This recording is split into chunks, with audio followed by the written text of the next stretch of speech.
Each year, Prevent Child Abuse New Jersey and its programs, Healthy Families TIP and the Parent Linking Program, hold the Strengthening Those Who Touch the Lives of Children Conference. Our 7th annual conference, with close to 300 in attendance, took place on May 29, 2009.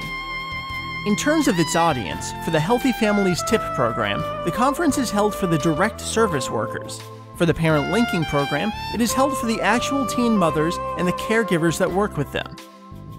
As a whole, the conference is centered on providing information that's exciting for those who directly work with the families and children in New Jersey. The conference kicked off with a welcome note by Rich Lisk, one of our board members here at Prevent Child Abuse New Jersey. Rich discussed his own history and experiences with child abuse, how it has shaped his life, and how it has invigorated his desire to help and nurture all children, and specifically those in New Jersey. Rich then turned it over to Reverend Darrell Armstrong, the founder, president, and CEO of the National Institute for Clergy Involvement and the founder and board chair of the National Association for Foster Children Incorporated. Reverend Armstrong shared his history in the foster care system, abuse among himself and his siblings as a child, and the people that shaped his life. The rest of the conference consisted of workshops on topics such as how to apply for grants, shaken baby syndrome prevention, domestic violence, and more. Episode 10 of our podcast contains more information about our conference, as well as the welcome address from Rich Lisk. Visit us online at www.preventchildabusennj.org for download and subscription information. We are happy to conclude this video with Reverend Armstrong's keynote address, recorded live at the Strengthening Those Who Touch the Lives of Children conference on May 29, 2009.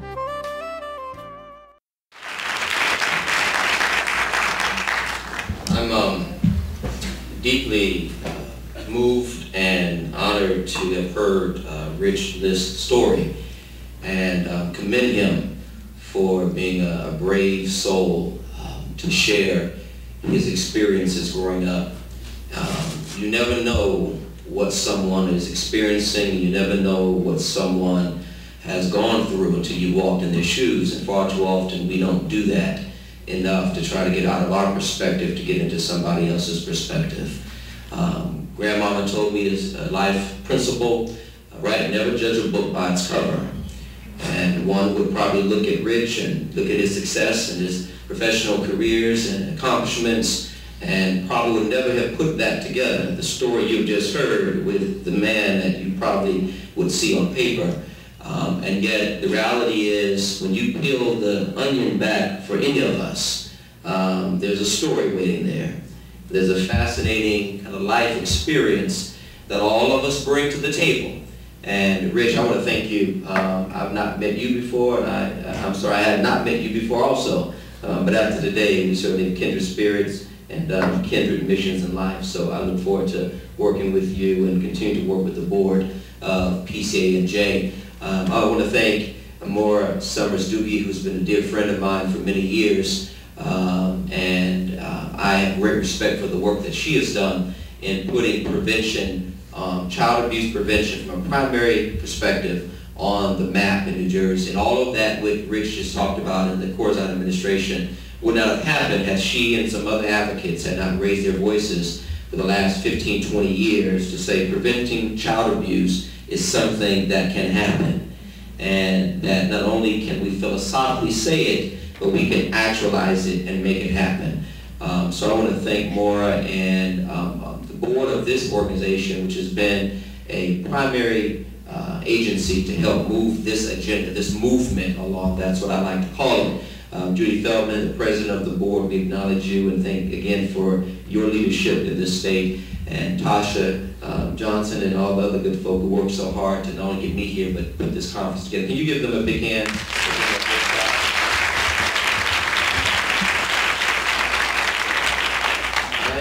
Not going to be very long. I want to try to see if we can work this microphone and computer. I have been asked to share both a little of my story, as Rich has shared a little bit of his story, but I hope also to leave a little information as well as some inspiration. As a clergy person, you know, sometimes we can be high on inspiration and perhaps not equivalent with information, but I think information goes hand in hand with inspiration. And if those two can happen, then maybe we can have behavioral change and make things happen in this world. I want to start off today by citing the words of John Mayer's song. How many of you have heard of John Mayer's song, Daughters, right? How many of you have not heard of John Mayer's song, Daughters? So probably a good preponderance who have not heard of it, and versus those who have heard. When I first heard this song about a year and a half ago, was riveted. Riveted by the words that were put together, and riveted because 4 years ago, before the birth of my own daughter, these words probably would have meant something, but they certainly mean so much more now that I have a 4-year-old daughter in my hands that I had watched come out of her mother's womb and now have helped nurture to nearly her 5th year in existence in this world. And so I really was trying to work feverishly. At the last minute, this inspiration came and said, well, let's see if we can get the song, because the words are one thing, two-dimensional, but when you hear those songs and hear the lyrics to the music and the melody, it is powerful. So if you've not Googled it, Google John Mayer, and up will come a host of sites that will guide you to this song. Starts off, and you can read the words. I know a girl. She puts the color inside of my world. But she's just like a maze where all of the walls all continually change. And I've done all I can to stand on her steps with my heart in my hands. Now I'm starting to see maybe it's got nothing to do with me. The it is this woman's own sense of emotional maze. One may call it emotional confusion. One may call it emotional residual family issues. But what John Mayer presupposes and posits in the first stanza of his song is that here's a man like Rich, like me, who has met a woman who has put the color inside of our world. Right? And ladies, that's something to do when a man admits that, right? You've done something when you have a man say, you put the color inside of my world. But in the context and course of the relationship, it is clear that this man, his own issues notwithstanding, because if it was Rich or Darrell Armstrong, we bring our own issues to the table, and yet John, in the song, the man is talking about this woman whom he clearly loves, has affection for, wants relationship, and it takes two to have a relationship. That's why I appreciate Rich's story about what was taken from him and what he decided to do to break the chain and break the cycle. And so, right, none of us are purely whole. And yet, our quest for wholeness and wellness should be something that all of us are on. And so these lyrics presuppose that this man, his own stuff notwithstanding, right? Stuff. I just kind of lump all of that into one word, stuff. We all have stuff. Some folks say we all have issues. And I speak to some of our teen kids in our congregation. They keep me afresh with all the latest lyrics. They say, Pastor, folk have issues. And I say, you're right, folk have issues. And so whatever the issues of this woman, he says he met a girl, but let's say this woman, her maze, her emotional maze, he now comes to a conclusion that whatever she's dealing with, he may have thought he had some contribution to it, but realizes that that which she is battling and dealing with is something that preceded him, and he says, it has nothing. Whatever the it is, it has nothing to do with me.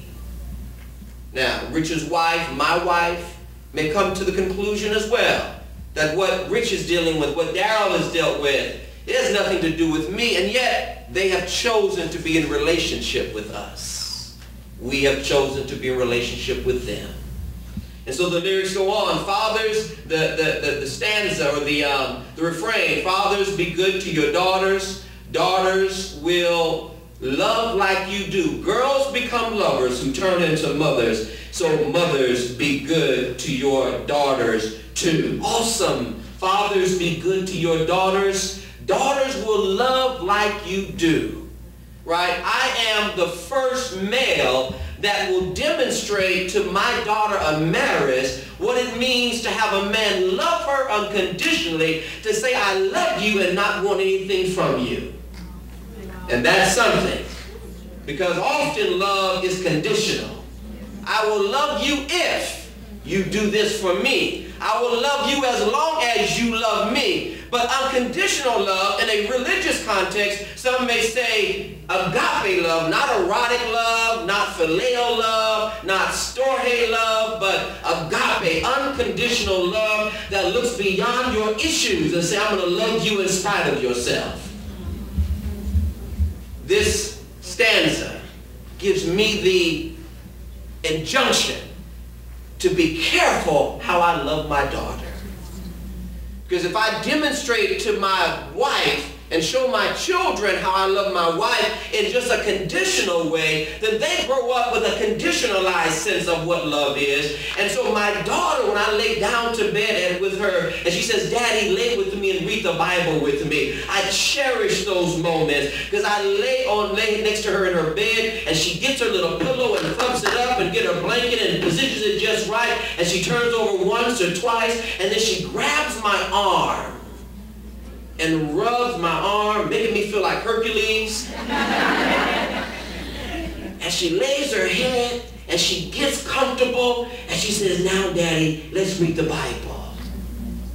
And those moments, like Rich says, of our childhood, are the moments that I want my daughter to say, here's my daddy who showed me how to love unconditionally. And yet this woman in these lyrics follow John Mayer's injunction to daddies, be good to your daughters, so they will mirror the love that you showed them. And so if they were abused or they thought they were objectified, that they gave something to get something, then that's the kind of love they're going to demonstrate later and bring those issues into relationship if they choose to go into relationship. Or they will run from relationships because the relationship that they have known all their lives have abused them and, pardon the word, pimped them or prostituted them and taken something from them that have made them feel less than human.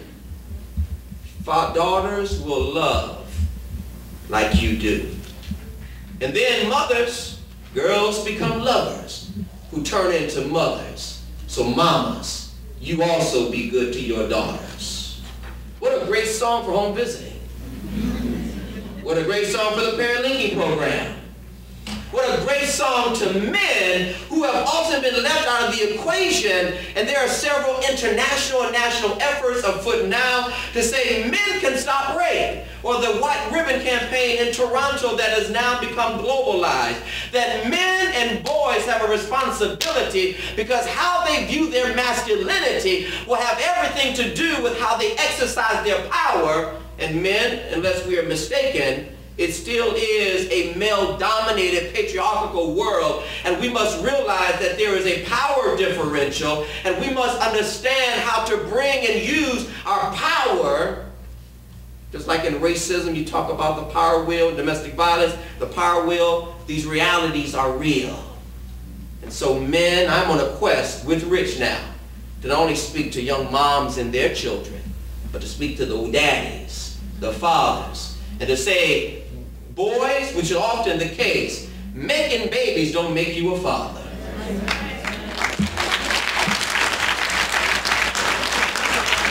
And to some of our young girls who are confused, to say having his baby won't guarantee that he's going to love you.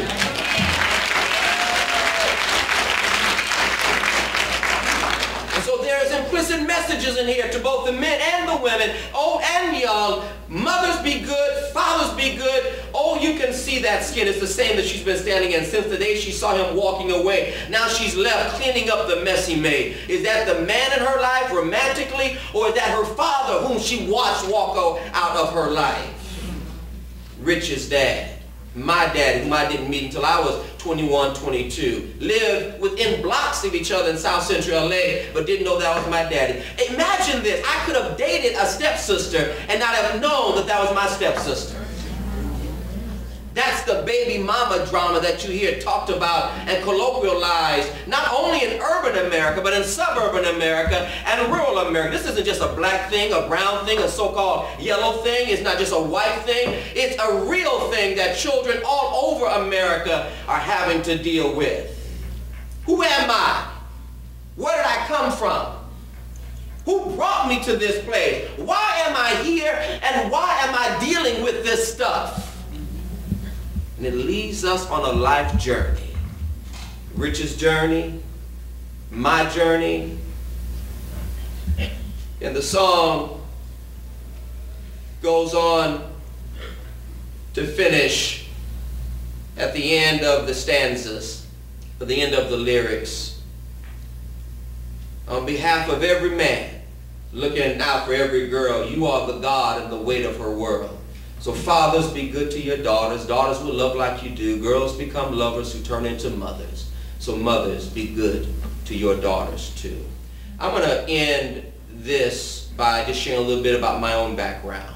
Like Rich, experienced abuse in my life. My mother was a young 14-year-old mother by the name of Reverend Armstrong. I write her name, I call her name to honor her, honor your mothers and fathers, that your days may be long upon the land that the Lord thy God giveth unto thee. I honor my mother. She died at much too young of an age, at 45 years old. Gave birth, got pregnant with me when she was 14, gave birth to me in 1968, South Central Los Angeles, 3 years after the Watts riot. Very interesting place. And yet, Trenton, Camden, Patterson, Hudson, Jersey City, you name it, and that's just in New Jersey, whether it's North Philadelphia, South Side Chicago, whether it's South Central LA, East Palo Alto, Bayview, Hunters Point, and San Francisco, the realities are the same. We are dealing with how children are conditionalized and socialized, and if you have not seen a model of that, how do you break that cycle? Rich has broken it. I want to believe I've broken it. And yet my mother, unfortunately, did not break it. My mother could have been the young woman in the story, right? Daddy wasn't there. My grandfather, unfortunately, messed around, maybe found her worth in boys who were boys. My daddy was 18 when he got my mother pregnant. 19 when she gave birth to her second child by another man, because dad was in and out the picture, right? Fly-by-night relationship, nothing, not thinking marriage, right? The classic case, like Rich said, what would a home visitor have said to a 14, 15-year-old girl and the 18-year-old daddy who really don't really concerned about whether he got her pregnant or not? Probably is just making babies. Mom goes on then when the second man gets incarcerated, brings the third man into the relationship. And my father, my last two brothers.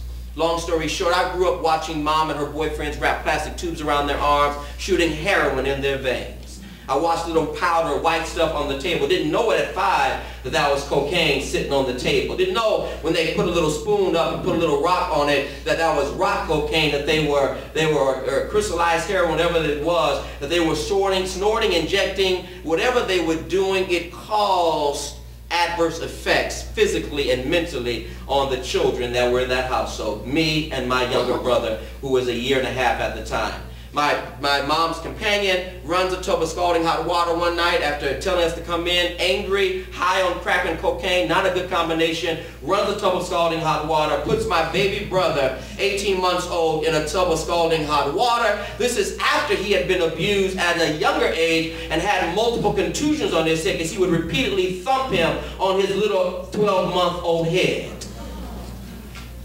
This is all documented in LA court records, which is how I'm able to cite and recite it.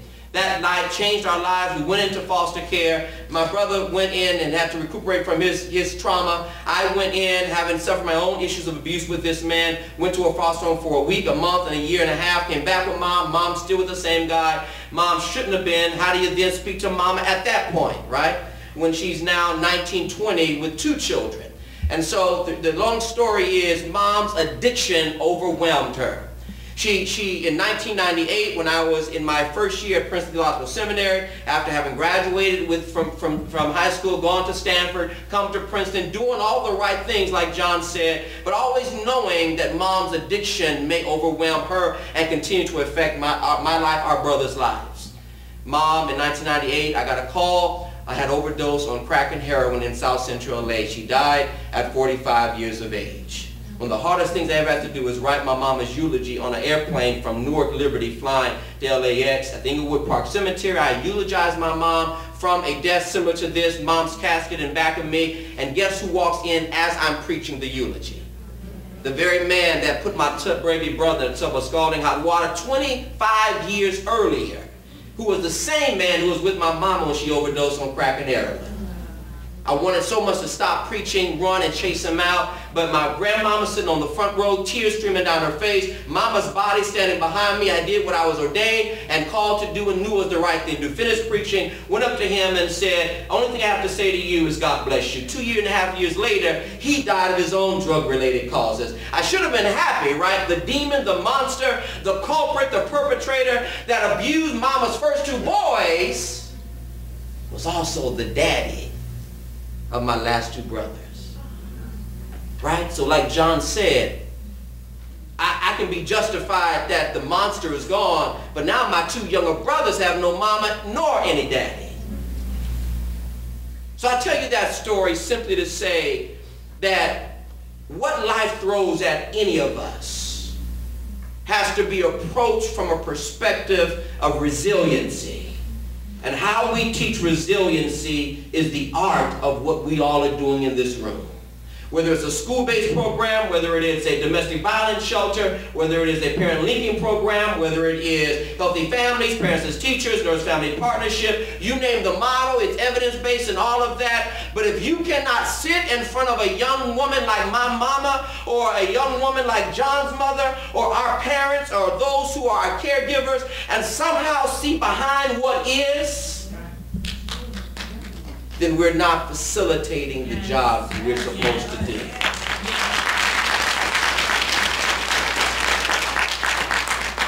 And so, God has been good to me. Like John, I'm not an Eastern metaphysical Catholic. Was that what you said? Eastern philosophical Catholic.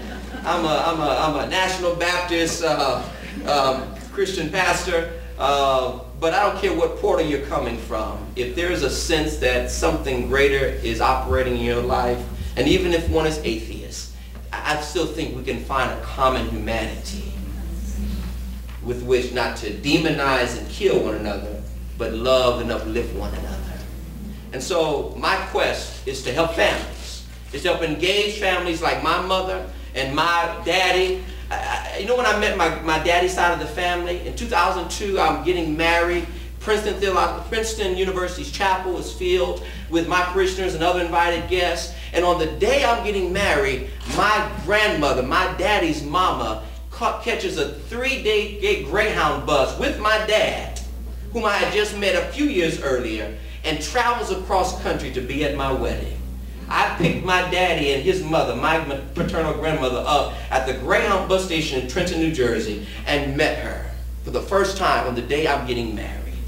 I was elated, and it taught me something. If I had demonized my own father because how could he not be, where was he, he should have been there, and I wrote him out of my life, I never would have met this wonderful woman who is my paternal grandmother. And so life's issues are complex.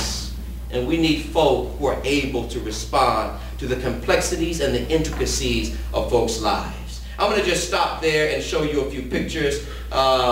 This is my maternal grandmother in the middle and my paternal grandmother on the right. This is a cousin of mine. This is the church that I grew up in that helped give me esteem and let me know what the Jewish scripture said, that when mother and father leave or forsake you, God will take care of you. Psalm 27:10. So this church has meant something in my life growing up as a kid in South Central LA, and these 2 women have been women who prayed for me. This is my social worker, Roberta, who was not my first social worker, but who met me when I was 5 years old. And she used to pick me up from my business in South Central LA and take me to the local McDonald's. And she would say, "A penny for your thoughts." And some of you heard me tell this story. And Roberta has been in my, not a constant, but I reconnected with her in high school. I said, I want to find this woman who made such an impact. She gave me my first couple of books I remember so well. Hans Christian Andersen, right? I know Hans Christian Andersen because a young black boy in South Central LA was given a book by Hans Christian Andersen by Roberta, who happens to be a white single Catholic woman, but who didn't let that interfere with her ability to engage this young boy and touch his life. And so she used to say, "A penny for your thoughts, dear." I was quiet, I was shy. You wouldn't know it now that I'm vociferous and I can't stop talking. She would say, "A penny for your thoughts." And after I reconnected with Roberta in high school, she came to my high school graduation, she came to my Stanford graduation, she came to my Princeton Seminary graduation, she was at my wedding, she was at my christening of my first child, and she's been at the christening of my second child, Daniel LaRue. I said to Roberta, remember you used to ask me a penny for your thoughts? I said, if you ever had gotten up to $1, I probably would have spoken more. This is my brother Quincy, who is the 18-month-old child who was put in a tub of scalding hot water. He is recuperated well, emotionally, physically, but the emotional scars are still there. This is his daughter, and this is my daughter. Two brothers introducing their two daughters together. We never lived together again under the same roof from the time I was 5 and he was 18 months old. But we never lost contact with one another as well. These are my last two brothers, who are the biological children of the man who abused us earlier. They've had their challenges. This is my wife, that's Amaris, and that's Dan. Dan got a little haircut since then. My wife said, "Why did you shave my baby's locks off?" I said, "Because it's easier to deal with."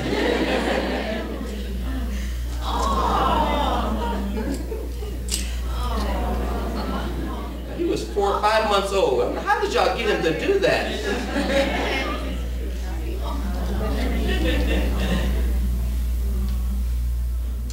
And so this is the last slide that I was given a great honor and pleasure to carry the Olympic torch in 2001 on behalf, and I dedicated that run in front of the governor's mansion to foster children. At that time, 500,000 has now creeped up to over 600,000. We can break this cycle, ladies and gentlemen. I had angels in my life. Roberta was one of my angels. My grandmother, many other folk were angels in my life. Home visitors, you are angels and can be angels in somebody's life. Never underestimate the impact that you can have on the child and the family, because we can't excise the child, somehow fix them and put them back into a broken system and expect everything is going to be all right. The approach that we are taking, the whole family and home visiting is not a maternal child thing only. We have to somehow figure out how to bring fatherhood, male masculinity issues into those conversations. And if we can make that environment better for the family and the parents and the caregivers and the children, then we have done something that has moved this family on the cycle of breaking the violence and breaking the cycle. I thank you, Rich. I honor you. I appreciate your story. I think again Maura and Judy and Tasha and all the other folk here at PCANJ. And I most importantly thank you, challenge you, charge you, continue holding up the banner of breaking the cycle and strengthening families in the state of New Jersey and around the country. God bless you and thank you so much for your time.